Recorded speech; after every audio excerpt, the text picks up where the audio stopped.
Je vous invite donc à reprendre notre lecture dans Hébreux, chapitre 10, et on reprendra au verset 32. Souvenez-vous de ces premiers jours où, après avoir été éclairés, vous avez soutenu un grand et douloureux combat. D'une part exposé en spectacle par les opprobres et les tribulations, d'autre part vous rendant solidaires de ceux qui subissaient ce traitement. En effet, vous avez eu de la compassion pour les prisonniers et vous avez accepté avec joie qu'on vous arrache vos biens, sachant que vous aviez des possessions meilleures et permanentes. N'abandonnez donc pas votre assurance, qui comporte une grande récompense.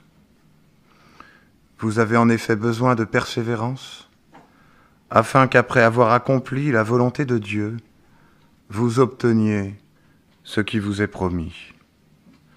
Car encore un peu de temps, bien peu, et celui qui doit venir viendra. Il ne tardera pas. Et mon juste vivra par la foi. Mais s'il se retire, mon âme ne prend pas plaisir en lui. Quant à nous, nous ne sommes pas de ceux qui se retirent pour se perdre, mais de ceux qui croient pour sauver leur âme. J'aimerais ajouter la lecture de 2 psaumes. D'abord le psaume 42.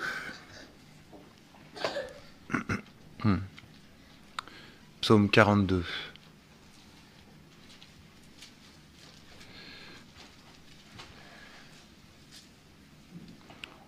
Poème des fils de Corée. Comme une biche soupire après des courants d'eau, ainsi mon âme soupire après toi, ô Dieu. Mon âme a soif de Dieu, du Dieu vivant. Quand irai-je et paraîtrai-je devant la face de Dieu? Mes larmes sont ma nourriture nuit et jour, pendant qu'on me dit tout le temps, où est ton Dieu? Voici pourtant ce dont je me souviens avec effusion du cœur. Je marchais avec la foule et je m'avançais avec elle vers la maison de Dieu, au milieu des acclamations et de la reconnaissance d'une multitude en fête. Pourquoi t'as battu, mon âme, et gémis-tu sur moi? Attends-toi à Dieu, car je le célébrerai encore pour son salut. Mon Dieu, mon âme est abattue à mon sujet.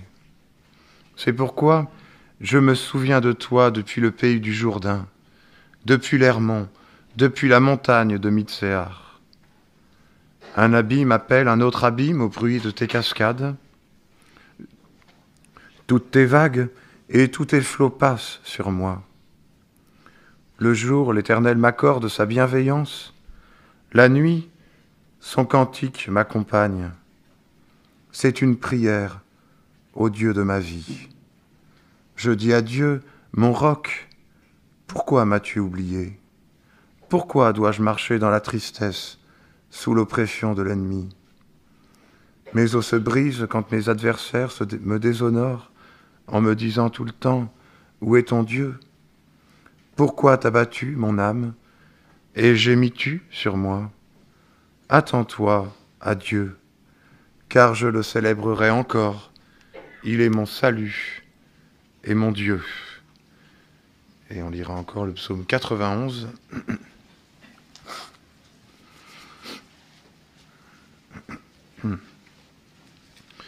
Celui qui habite sous l'abri du Très-Haut repose à l'ombre du Tout-Puissant. Je dis à l'Éternel, mon refuge et ma forteresse, mon Dieu, en qui je me confie. Car c'est lui qui te délivre du filet de l'oiseleur, de la peste et de ses ravages. Il te couvrira de ses plumes, tu te réfugieras sous ses ailes.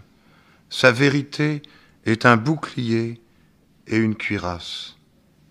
Tu ne craindras ni la terreur de la nuit, ni la flèche qui vole le jour, ni la peste qui marche dans l'obscurité, ni la contagion qui frappe en plein midi. Que 1000 tombent à ton côté et 10 000 à ta droite, rien ne t'atteindra. Tu regardes seulement de tes yeux, et tu verras la rétribution des méchants. Car tu es mon refuge, ô Éternel. Tu fais du Très-Haut ta retraite. Aucun malheur ne t'arrivera, aucun fléau n'approchera de ta tente, car il donnera pour toi des ordres à ses anges, pour te garder dans toutes tes voies. Ils te porteront sur les mains, de peur que ton pied ne heurte contre une pierre. Tu marcheras sur le lion et sur la vipère, tu fouleras le lionceau et le dragon. Puisqu'il s'attache à moi, je le ferai échapper. Je le protégerai, puisqu'il connaît mon nom. Il m'invoquera et je lui répondrai. Je serai moi-même avec lui dans la détresse. Je le délivrerai et le glorifierai. Je le rassasierai de longs jours et lui ferai contempler mon salut. Voilà, jusqu'ici pour la lecture.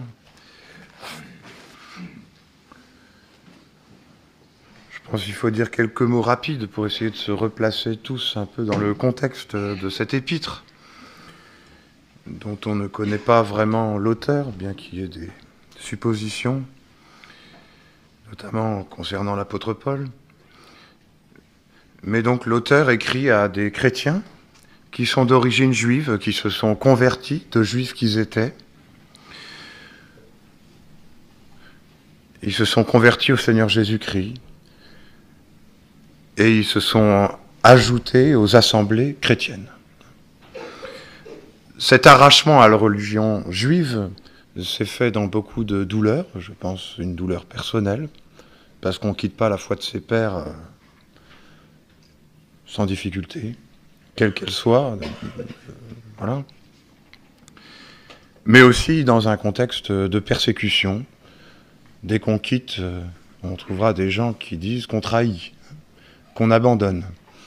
Et bien sûr, à cela s'ajoute toute l'institution juive qui maltraite et qui persécute. C'est ce qu'on lit dans le livre des Actes tout de suite. Les chrétiens sont persécutés et les premiers qui leur veulent du mal sont les Juifs. On sait par exemple avec quel zèle Paul, avant de se convertir, persécutait l'Église de Jésus-Christ. Donc un contexte très difficile, mais un arrachement qu'ils ont réussi à vivre, qui fait qu'ils se sont constitués en Église, mais c'est une Église qui reste en proie à la difficulté. Les personnes sont comme en souffrance, et les voilà tentées de revenir en arrière. C'est ce qu'on retrouve à travers ce terme, se retirer. Nous ne sommes pas de ceux qui se retirent. Ça, c'est ce qu'on a vu ce matin, mais n'abandonnez pas votre assemblée, qui était le lieu où on confessait la foi au Seigneur Jésus-Christ. Donc une tentation qui est celle d'un retour en arrière, parce que cette fois-ci, ça va être la foi de trop. Cette angoisse qui se lève est la seule réponse qui nous paraît, au moment où elle vient, possible, partir et se retirer. Ça, c'est le contexte de l'épître. Mais c'est bien sûr ce qu'on peut vivre, sans être d'origine juive, avoir été appelé par Dieu, saisi, choisi, nous être convertis, avoir emprunté un chemin d'obéissance, mais arriver peut-être parfois aujourd'hui avec cette tentation de conclure que c'est trop dur, et qu'après tout, il vaut mieux se retirer. On dirait aujourd'hui, il vaut mieux lâcher l'affaire. Donc, ces gens sont des gens qui sont éprouvés, découragés. On sait qu'il est question dans l'Épître aux Hébreux de l'âme découragée. Celui qui a un esprit abattu, qui le relèvera? Comment lui parler? Et c'est le sens de cette épître, c'est de parler à des chrétiens abattus et de leur apporter les réponses qui sont des leçons pour nous, parce que on est appelé aussi à vouloir soutenir par la parole celui qui est abattu. Par quelle parole, hein? Pas la nôtre de préférence, je pense. Quelle parole, hein? Le Seigneur m'a ouvert l'oreille, donc la parole du Seigneur. Et cette parole, on la retrouve là. Et c'est pour ça que dans les exhortations qui sont données aux Hébreux, il y a l'enseignement qu'on a besoin de recevoir pour nous-mêmes quand on est découragé, et pour les autres, hein, quand on est de ceux qui cherchent à les soutenir, les exhorter. Je pense qu'on est tous, à un moment ou à un autre, appelés à être des exhortateurs, ceux qui soutiennent ceux qui sont fragilisés. Donc, quelle est la réponse? Quelles sont les réponses? Il y en a plusieurs, et on ne pourra pas tout voir, évidemment. On entame au chapitre 10, donc il y en a déjà eu un paquet. J'ai envie de dire, on a même passé le gros, le cœur, l'essentiel, bien que cet essentiel infuse tout, hein, mais l'essentiel, pour soutenir, c'est de parler du Seigneur, de son œuvre, de la gloire qui est en lui et qu'il nous communique, de ce lieu où il habite, hein, et auprès duquel il nous invite à venir, l'œuvre de Christ, toute suffisante et glorieuse, qui débouche sur cette exhortation, mais approchons-nous donc, hein, du trône de la grâce. Donc, et ça je crois que c'est vraiment une réponse que chacun doit garder, quand je suis abattu, s'il y a une réponse qui va me soutenir, c'est la connaissance du Seigneur. Hein. Si je le connaissais, si tu connaissais le don, hein, de Dieu, eh bien, tu serais déjà guéri. Et donc, c'est cela que je cherche. Je ne veux pas être trop long. J'ajoute, en dehors, en plus, à côté de cette connaissance du Seigneur, et ça en fait partie aussi, il y a l'avertissement. On en voit un aspect ici, et c'est vrai que, en tant que chrétien, on n'est pas juste appelé à s'entendre dire des belles choses, des bonnes choses, des exhortations, mais il y a aussi un avertissement. Prenez garde, hein, ne soyez pas de ceux qui se retirent. Ça aussi, on l'a déjà médité. Hein. Ne prends pas à la légère la correction du Seigneur, n'oublie pas que la vie des hommes est une vie qui va finir par la vie ou la mort. Hein, et que celui qui se retire se perd. Et donc il y a une leçon, un avertissement, et qui a eu des enfants, c'est que l'éducation est un peu tout ça. Et que bien sûr, les parents n'aspirent pas à être connus pour leur sévérité, mais il faut parfois qu'ils en usent. Hein, pour le bien, quand ils sont détachés de la colère, mais qu'ils ont conscience de la gravité et du danger, ils vont user de sévérité. C'est quelque chose qui nous est rappelé. Et donc ici, il y a maintenant une autre chose, et c'est pour ça je pense qu'il faut méditer sur ce qu'est le don d'exhortation, parce que c'est très riche. Ça a différents aspects. Mais il y a un aspect ici qui est l'appel au souvenir. L'appel au souvenir qui va se décliner, on le verra je pense cette semaine, dans le souvenir de la foi des hommes et des femmes de Dieu dans toute l'histoire. Hein. Considérer leur foi, hein, considérer leur vie. C'est par la foi que Abel, que Moïse, que... Hein. Et donc, ce souvenir qui enrichit la foi, qui la renouvelle, qui nous instruit sur ce qu'elle est. Mais il y a aussi, et c'est ce qu'on voit là, le souvenir de sa propre vie. Souvenez-vous, hein, de ces premiers jours où vous avez été éclairé, ou après, avoir été éclairé, vous avez soutenu un grand et douloureux combat. Il y a dans l'exhortation une invitation à ce que chacun, pour lui-même, se souvienne. Se souvienne de ces premiers jours, qui sont donc les jours de la conversion, ici les Hébreux. je pense qu'on aime se souvenir des débuts. C'est ce qui crée la nostalgie, toujours.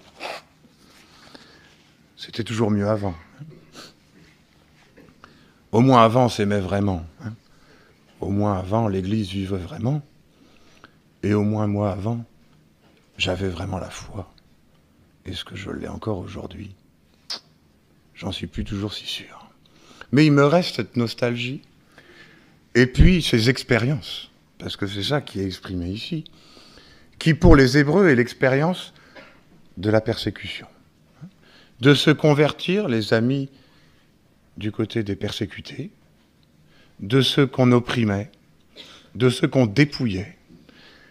Et voilà que pour ces chrétiens, la naissance s'est faite dans la douleur, dans le rejet, mais aussi dans un zèle et une solidarité. Je suis très frappé de voir ici que sont mis sur le même plan ceux qui ont été persécutés et ceux qui se sont montrés solidaires. Il n'y a pratiquement pas de différence. Ils se sont montrés solidaires les uns des autres dans un moment de grande difficulté. Et ça a été ce qui, en fait, on va arriver un petit peu à notre sujet,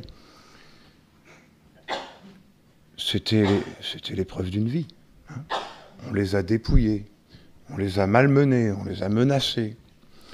On peut dire, ils étaient tout fraîchement convertis, les pauvres. Ils connaissaient pas tout, pour ne pas dire qu'ils connaissaient presque rien. Et voilà qu'avec peu, ils ont été capables de beaucoup. Et que maintenant, on peut dire peut-être que c'est moins dur. Mais maintenant, ils n'y arrivent plus. Et il y a dans le regard en arrière, pas seulement quelque chose qui crée de la nostalgie, bien que ce soit pas mal en soi, je pense, surtout quand il s'agit de l'œuvre de Dieu. C'est pour ça qu'on aime se rappeler, qu'on aime témoigner, normalement, j'espère. Mais il y a aussi un paradoxe qui se lève. Comment se fait-il que moi, qui suis maintenant tenté de lâcher, j'ai supporté tout ça. J'ai réussi à le vivre, et en fait, je l'ai même vécu assez bien. Vous l'avez supporté avec joie, sachant que vous aviez des biens meilleurs. C'est comment c'est écrit ? Des possessions meilleures et permanentes. Donc, je repense au passé, c'est un passé victorieux, mais maintenant je suis dans la défaite. Et cette difficulté que je rencontre aujourd'hui, je pense qu'on est tous pareils, qu'est-ce qui me met dans cet état-là ? Je vais chercher des raisons, il y en a, bien sûr, mais je pense que souvent, si on regarde en arrière, on se dit, mais pourtant, les vagues d'hier étaient plus hautes que celles d'aujourd'hui. Ça peut frapper ce psaume. Toutes tes vagues et tous tes flots ont passé sur moi. Il me semble que la vie chrétienne, et je ne veux pas être trop noir, parce que, évidemment, qu'il y a des moments de joie et de bonheur, où les promesses qu'on a reçues semblent se réaliser, et où, on va le dire d'ailleurs, c'est dans le langage, on se sent porté. Mais voilà d'autres moments où c'est la vague qui menace de me submerger. Et c'est paradoxal, parce que je suis sûr que celle-là, elle va m'attraper. Mais de temps en temps, de prendre la peine de regarder derrière, on va se dire, c'est très dur aujourd'hui. Mais c'était plus dur hier. Et c'est en tout cas ce que vivaient ces chrétiens hébreux. Ils avaient été amenés dans des extrémités, et ils l'avaient vécu avec joie. Et pourquoi l'avaient-ils vécu avec joie? Pourquoi avaient-ils réussi à le vivre? La réponse est très claire, elle est donnée ici. C'est parce qu'ils l'ont vécu dans la foi. Vous aviez des possessions meilleures et permanentes, c'est-à-dire célestes, une espérance nouvelle, glorieuse, et on le sait, on le verra, on y viendra. La foi, c'est l'assurance de ce qu'on espère. Donc, prêt à être dépouillé aujourd'hui de ses biens, parce que porté par une foi qui me donne l'assurance de ce qui sera, de ces biens qui sont éternels. La foi les a portés, la foi les a portés dans des moments extrêmement difficiles, et voilà un enseignement de ce regard en arrière. Ce qui me fait sombrer aujourd'hui, ce n'est pas tant l'intensité de l'épreuve que le manque de foi, que le fait que je n'en suis plus renouvelé. Voilà. Il y a déjà une première réponse là, qui évidemment oriente notre recherche et notre prière. J'ai besoin de régler mon problème pour que ça aille mieux. Il m'a semblé parfois, je l'ai vécu même pour le sommeil et le repos, il m'a semblé parfois, alors j'en fais pas un élément strict, il faut se reposer de temps en temps, c'est très bien, le corps en a besoin, et le sabbat a peut-être quelque chose à nous dire pour ça. Mais je me disais, vu ton degré d'usure et de fatigue, tu vas avoir besoin de temps. Hein ? Il faut du repos. Et une fois, très clairement, j'ai compris, mais c'est pas de repos que tu as besoin, parce qu'il suffit que le Seigneur renouvelle la foi dans ton cœur, et te voilà de nouveau porté et soutenu. Hein ? Mais ce qui m'inquiète, ce qui me fatigue, c'est peut-être de chercher des réponses, et c'est surtout de pas me sentir porté, de pas connaître cette foi. Et je vais être tenté de me retirer. Mais ce qui est en question, c'est la foi.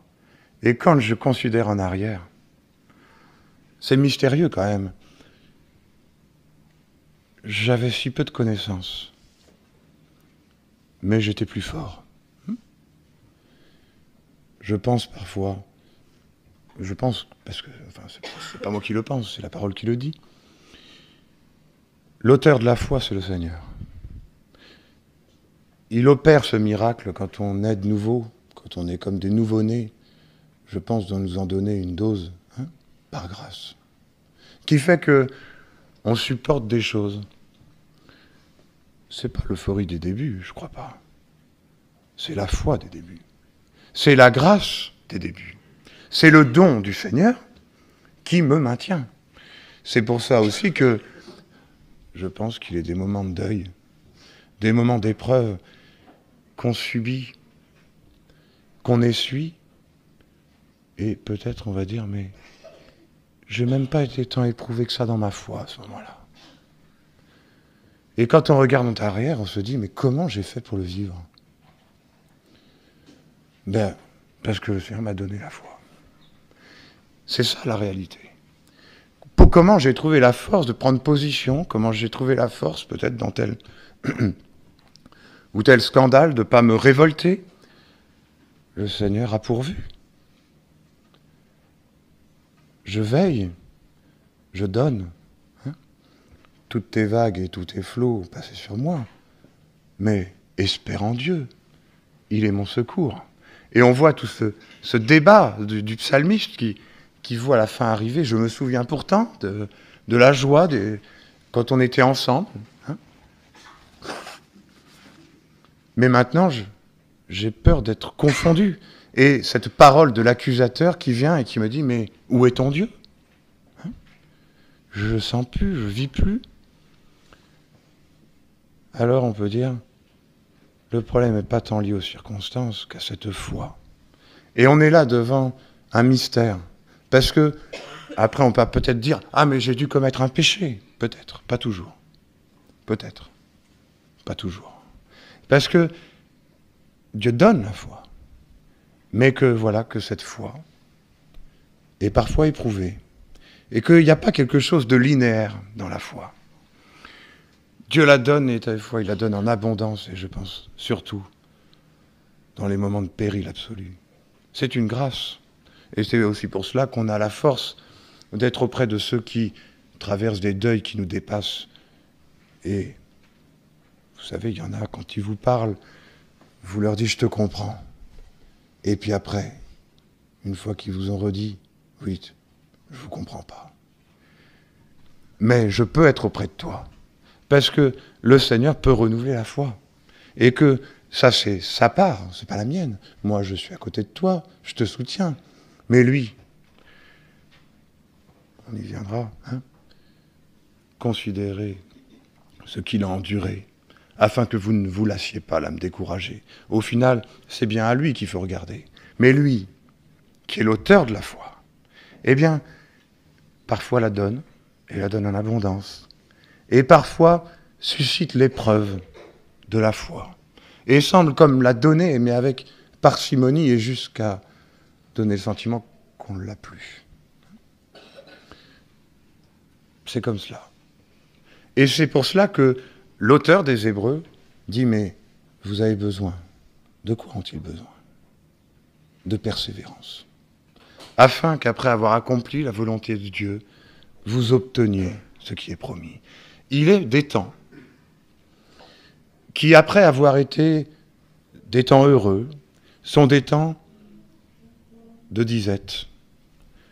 Et dans ces moments-là, il nous faut apprendre la persévérance. Heureusement, on peut dire qu'on n'a pas dû commencer par là, parce qu'on n'aurait pas tenu. Mais maintenant qu'on y est, la parole nous oriente et nous invite à la persévérance. Et à la persévérance dans quoi? D'abord, dans cette recherche de la foi. Pourquoi t'as battu, mon âme? Espère en Dieu. Et il y a cette recherche du Seigneur. La souffrance, l'épreuve nous fait nous fracasser sur des murs qui sont ceux de la réalité, du visible, et on cherche des solutions, on se démène. Et l'absence de réponse montre qu'il y a quelque chose qui se trompe. Espère en Dieu, comme une biche soupire. Après des courants d'eau, ainsi mon âme soupire après toi. C'est lui que je dois rechercher. D'abord, cherchez premièrement le royaume. Et tout le reste vous sera donné par-dessus. Revenir à cette foi et la demander. Et c'est pour cela que ce souvenir du passé, qui crée ce paradoxe, qui révèle le besoin d'aujourd'hui, qui n'est pas celui de la solution parce que l'épreuve a été plus grande avant. Mais ce qui m'en a sorti, ce n'était pas les réponses, c'était la foi, c'était le secours de Dieu. C'est de cela que j'ai besoin. Et ça va orienter ma recherche et ma prière. On le dit, hein, si vous priez selon sa volonté, vous savez qui vous a déjà exaucé. Qu'est-ce que tu veux que je te demande, hein? Vous avez besoin de persévérance. Et être ramené à cette recherche d'une vie de foi qui se renouvelle, sachant qu'il est l'auteur de la foi. Et qu'il dit, c'est ce qui m'a tant plu. Alors, ma grande difficulté, pour être tout à fait honnête avec vous, j'aurais eu envie de vous en lire 5 ou 6 des psaumes, tant il regorge de cette attente, de cette recherche et de cette promesse. Puisqu'il m'aime, je le délivrerai. Puisqu'il connaît mon nom, je lui ferai voir mon salut. Et il y a cette promesse en Dieu. Celui qui croit, il ne sera pas confus. Si tu reviens au Seigneur, si tu l'invoques et que tu crois, eh bien cette foi dont tu ne sens pratiquement plus rien, elle va se réveiller, elle va te renouveler. Et tu vas retrouver cette force. Hein. C'est poétique, ça pourrait presque être facile, mais c'est écrit. Il rend mes pieds légers, comme ceux des biches.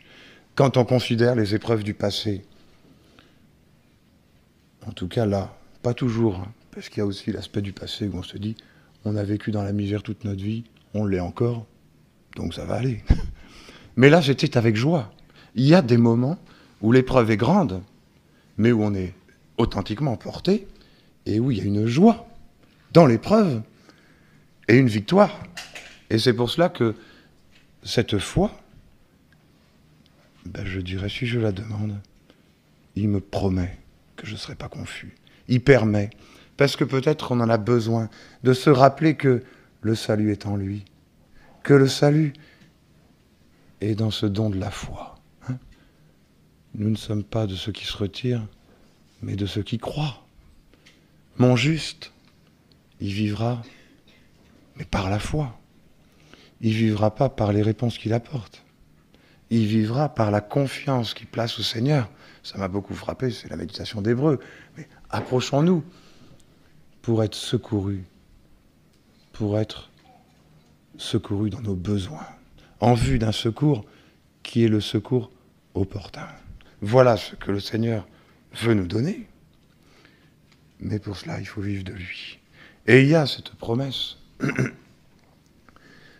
Comment, quand on essaye d'avancer un peu, comme ça vient, hein. Donc d'accord, si je comprends bien, le problème c'est pas l'épreuve, c'est le manque de foi. Bon, alors il faut le demander. Bon, et comment maintenant? Comment on le vit ça? La foi vient de ce qu'on entend, et ce qu'on entend vient de la parole. Le départ c'est ça, et je suis frappé de voir que dans ce passage, déjà ce principe opère, puisque c'est la parole qui est citée. L'auteur des Hébreux va citer des passages de l'Ancienne Alliance, car encore un peu de temps, bien peu, et celui qui doit venir viendra. Il ne tardera pas. Et mon juste vivra par la foi. Mais s'il se retire, mon âme ne prend pas plaisir en lui. Cette promesse, encore un peu de temps, bien peu, et le juste viendra. J'aurais voulu vous lire beaucoup de passages. On connaît aussi dans Ésaïe, hein. Depuis votre jeunesse, je vous ai porté, je vous ai soutenu. Et je veux le faire encore. Et jusque dans votre vieillesse, je serai le même. Quelle promesse magnifique. Celui qui croit ne sera pas confus. Alors, il y a le danger de l'usure, il y a l'épreuve de la foi, mais il y a la promesse. Encore un peu de temps, bien peu. Et celui qui doit venir viendra. Alors, on peut dire avant peut-être que ça descende au fond de mon cœur, et c'est ce qui est appelé à être par le Saint-Esprit. Je vais déjà confesser la parole et m'en nourrir. C'est promis. Celui qui croit en lui ne sera pas confus.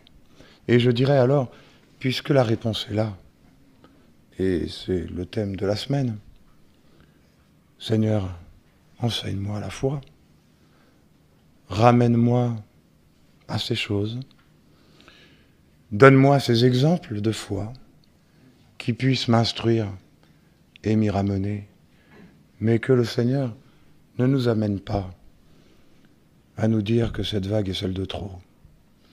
Le Seigneur est un refuge puissant. Toutes les vagues passent, hein, mais il est le Tout-Puissant. C'est un élément, je m'arrête, mais qui à mon avis est fondamental dans la foi.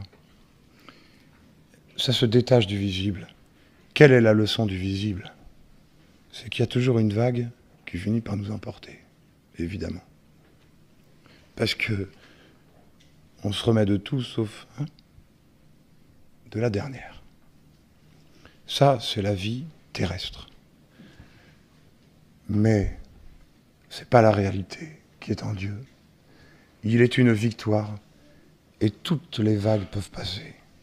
La fidélité du Seigneur demeure et sa vie triomphe. C'est ce qu'on confesse. Celui qui doit venir viendra. Il ne tardera pas. Alors je vais croire, je vais espérer, je vais obéir à la parole. Et cette foi, c'est promis, descendra dans mon cœur et me ramènera dans la joie. Une joie peut être une joie intérieure, hein. Elle peut être une joie dans les larmes, mais elle est la joie de celui à qui Dieu parle, dans le cœur de qui l'esprit se renouvelle. Et si nous vivons cela, qui Dieu veut? Si Dieu est pour nous, qui sera contre nous? Voilà, en tout cas, je pense que notre prière, c'est que le Seigneur nous instruise et approfondisse ces réalités et ravive notre foi. Avec la foi, on vaincra de tout, et même de la mort. Je vous invite à prier.